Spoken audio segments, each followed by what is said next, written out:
त्र्यंबकं यजामहे सुगंधिं पुष्टिवर्धनम् उर्वारुकमिव बंधनात् मृत्योर्मुक्षीमामृतात्।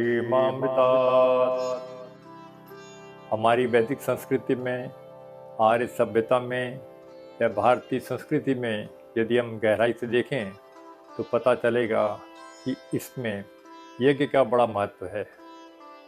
इतना अधिक महत्व है कि हमने उसको धर्म के साथ जोड़ लिया है। हमारे अनेक धार्मिक ग्रंथों में यज्ञ की चर्चा है, विशेषकर हमारे वेदों में, जिसमें 20,380 मंत्र हैं, उसके अंदर हजारों मंत्र यज्ञ पर ही आधारित हैं। उसमें यज्ञ की विशेषता बताई गई है कि यज्ञ हमें करना है। इसमें ईश्वर ने हमें यज्ञ करने का आदेश दिया है और क्यों करना है इसके भी कारण बताए हैं, और उस यज्ञ के क्या क्या लाभ हैं वो भी उन मंत्रों में हमें बताया गया है। तो ये यज्ञ इतना अधिक लाभकारी है कि हमारे शरीर पे, हमारे वातावरण पे, हमारे अध्यात्म पर और पूरे विश्व में इसका प्रभाव पड़ता है। इसीलिए स्वामी दयानंद सरस्वती जी ने इस यज्ञ को हमारे जीवन के साथ जोड़ दिया और हमारे जीवन के 16 संस्कारों में प्रत्येक संस्कार के साथ यज्ञ का विधान है। ऐसा कोई संस्कार नहीं है जो यज्ञ के बिना है, और यज्ञ के बिना अगर हम संस्कार करते हैं तो वह संस्कार अधूरा माना जाता है। तो इसकी बहुत सारी विशेषताएं हैं यज्ञ की, किंतु सबसे जो प्रमुख विशेषता है, या यूँ कहें कि सबसे प्राथमिक, सबसे पहली विशेषता है, वो हमें सुगंध प्रदान करती है। जैसे ही हम यज्ञ करते हैं, यज्ञ में हम क्या क्या डालते हैं? सामग्री डालते हैं, समिधा डालते हैं और घी डालते हैं। घी भी गाय का शुद्ध घी होता है। उसके जलने से जब वो अग्नि के संपर्क में आता है तब वह विशेष प्रकार से हमें सुगंध प्रदान करता है। इसके साथ जितनी भी हमारी हवन सामग्री है उसके अंदर हम जो भी हर्बल्स डालते हैं, हम औषधियाँ डालते हैं, उसमें अधिकांश औषधियाँ हैं वो हमारे सुगंध के लिए हैं। जैसे जावित्री हुआ, जायफल हुआ, इलायची हुआ, लौंग हुआ, गूगल हुआ, ये सारी चीज़ें हमें सुगंध प्रदान करती हैं। स्वामी जी ने कहा है कि यज्ञ करते समय हमें दूर दूर तक यज्ञ से सुगंध प्राप्त हो जाती है, और यज्ञ न करने से हमें दुर्गंध प्राप्त होती है। तो इसीलिए यज्ञ करना हमारे लिए आवश्यक है। हम पूरे दिन अपने शरीर से गंदगी और दुर्गंध फैलाते रहते हैं। मलमूत्र के स्थान पर देख लीजिए, पसीने के रूप में देख लीजिए, और श्वास प्रश्वास की तरह देख लीजिए, हम 24 घंटे दुर्गंध फैलाते हैं। तो हमारा ये कर्तव्य बन जाता है कि हम इस संसार को दुर्गंध से दूर करें जो हमने खुद बनाई है। तो उसके लिए सबसे अति उत्तम जो साधन है वो है यज्ञ। तो यज्ञ करते समय हम जो घी का प्रयोग करते हैं, उसके साथ सामग्री, जो सुगंधित सामग्री होती है, वो प्रयोग करते हैं। इसके बाद हमारी जो यज्ञ से धुआं उठता है, या उसकी भाषा में कहीं गैस उठती है, या सूक्ष्म तत्व उठते हैं, तो उसमें हमें 2 प्रकार के विज्ञान का समावेश है उसके अंदर। हम उसके अंदर विज्ञान के आधारित कार्य है हमारा सारा यज्ञ। सबसे पहला जो कार्य है वो है नैनो थेरेपी।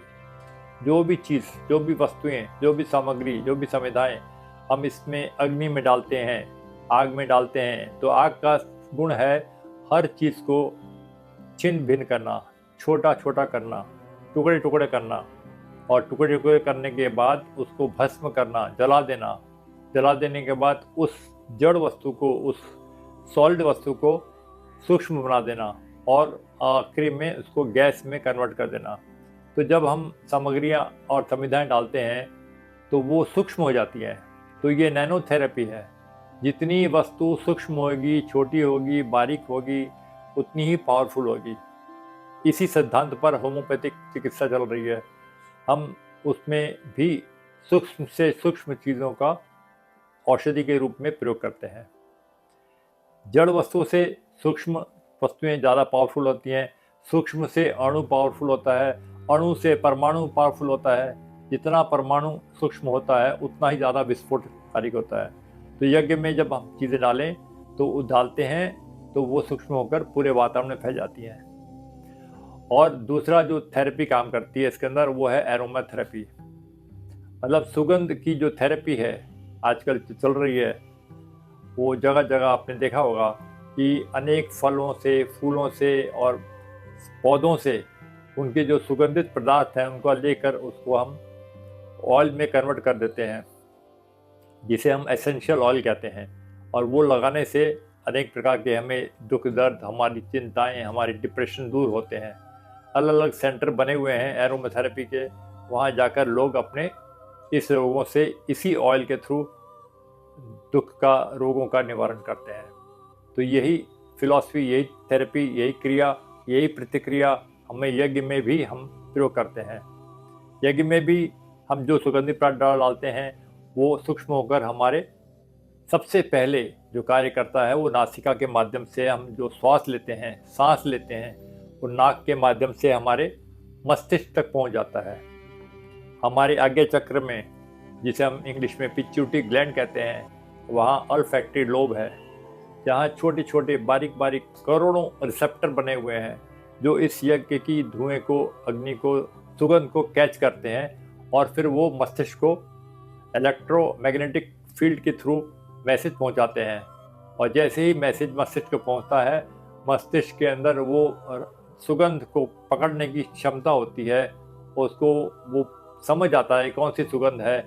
और जैसे ही उसको सुगंध मिलती है, मस्तिष्क के अंदर एक अच्छे गुड हार्मोन्स पैदा हो जाते हैं, जिससे मनुष्य को आनंद मिलता है, खुशी मिलती है, तृप्ति मिलती है। और यही नहीं, अनेक प्रकार की बीमारियों से भी मुक्त हो जाता है।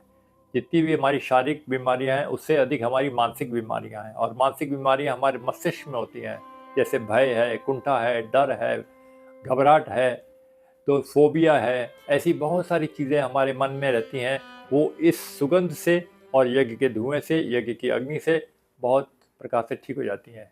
और ये जैसे ही मस्तिष्क को संदेश पहुंचता है, मस्तिष्क खुश हो जाता है, व्यक्ति जो यज्ञ करने वाला खुश हो जाता है और अनेक प्रकार के रोगों से उसको दूरी मिल जाती है।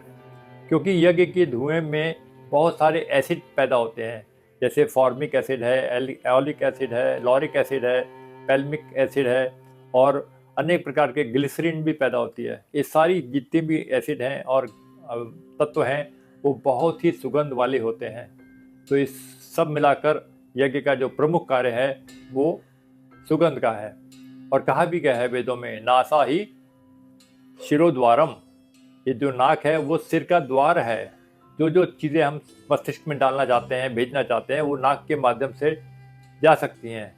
हालांकि नाक और मस्तिष्क के बीच में कोई रास्ता नहीं है, किंतु उनकी जो सूक्ष्म जो वाहिनियाँ होती हैं वो इस संदेश को पहुँचाती हैं।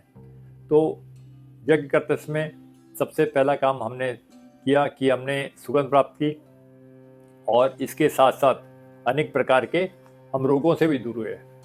अब प्रश्न उठता है कि अगर सुगंध ही में प्राप्त करनी है तो हम अगरबत्ती का प्रयोग क्यों ना करें। किंतु यदि हम शास्त्र को अध्ययन करें तो उसमें लिखा हुआ है कि अगरबत्ती तो बांस से बनती है, और शास्त्रों में बांस का जलाना निषेध है, मना है कि बांस को जलाया नहीं जाता।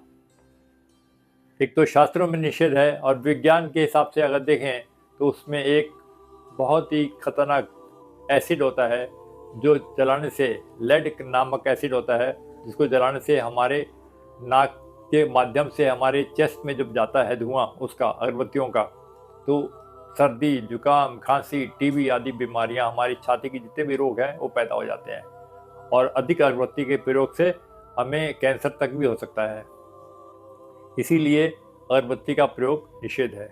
दूसरी बात, अगरबत्ती के प्रयोग करने से जो सुगंध मिलती है वो हमारी आर्टिफिशियल होती है, उसमें सारी केमिकल्स, नकली केमिकल्स का बना के अगरबत्ती बनाई जाती है। और यज्ञ की जो धुआं होता है वो नेचुरल होता है, वो नेचुरल बेस है वो सब चीज़ों का, इसीलिए हमें वो नेचुरल चीज़ मिल जाती है, प्राकृतिक चीज़ मिल जाती है। और तीसरी बात है कि अगरबत्ती के धुएं में वो ताकत नहीं होती है जो गाय के घी और सामग्री से बने हुए धुएं में होती है। इनके धुओं से, यज्ञ के धुएं से अनेक प्रकार के हमारे बैक्टीरिया, वायरस, फंगस हमारे शरीर के अंदर जितने भी हैं उनका नाश हो जाता है। अगरबत्ती में वो ताकत नहीं होती है। इसीलिए हम यज्ञ करें, यज्ञ को प्रतिदिन करें, जितना भी हम करेंगे तो हमें उतना ही लाभ होगा और अनेक प्रकार के रोगों से हम बचे रहेंगे। और इसमें अधिक समय भी लगता नहीं है और अधिक खर्चा भी नहीं है। प्रतिदिन अगर हम यज्ञ करें तो हम एक पूजा पाठ भी कर सकते हैं और एक प्रकार से और अपने शरीर को और अपने समाज को भी रक्षा भी कर सकते हैं और विश्व का कल्याण भी कर सकते हैं। इति ओम।